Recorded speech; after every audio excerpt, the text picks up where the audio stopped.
మరో breaking news చూస్తున్నాం. చిత్తూరు జిల్లాలో బర్డ్ ఫ్లూ కలవరం పెడుతోంది. 3 రోజుల్లో 1500 కోళ్లు మృతి చెందినట్లుగా తెలుస్తుంది. గంగాధర్ నెల్లూరు నియోజకవర్గంలోని కర్వేటి నగర్లో మండలం ఇందిరానగర్లో బర్డ్ ఫ్లూ కలకలం సృష్టిస్తుంది. మృతి చెందిన కోళ్లు శాంపిల్స్ భోపాల్ ల్యాబ్ కు అధికారులు పంపించినట్లుగా తెలుస్తుంది.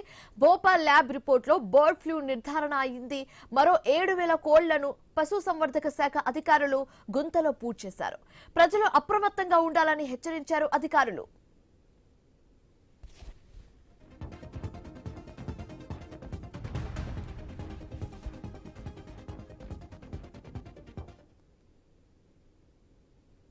చిత్తూరు జిల్లాలో బర్డ్ ఫ్లూ కలవర పెడుతుంది. 3 రోజుల్లో 1500 కోళ్లు మృతి చెందినట్లుగా తెలుస్తోంది. గంగాధర్ నెల్లూరు నియోజకవర్గంలోని కర్వేటి నగరం మండలం ఇందిరానగర్ లో బర్డ్ ఫ్లూ కలకలం సృష్టిస్తుంది. మృతి చెందిన కోళ్ల శాంపిల్స్ ఇప్పటికే భోపాల్ ల్యాబ్ కు అధికారులు పంపించినట్లుగా తెలుస్తుంది. అండ్ అదేవిధంగా భోపాల్ ల్యాబ్ రిపోర్ట్ లో బర్డ్ ఫ్లూ కన్ఫర్మ్ అయిందన్న విషయం కూడా తెలుస్తుంది. మరో 7000 కోళ్లను పశుసంవర్ధక శాఖ అధికారులు గుంతలో పూడ్చేశారు. ప్రజలు కూడా అప్రమత్తంగా ఉండాలని హెచ్చరించారు అధికారులు.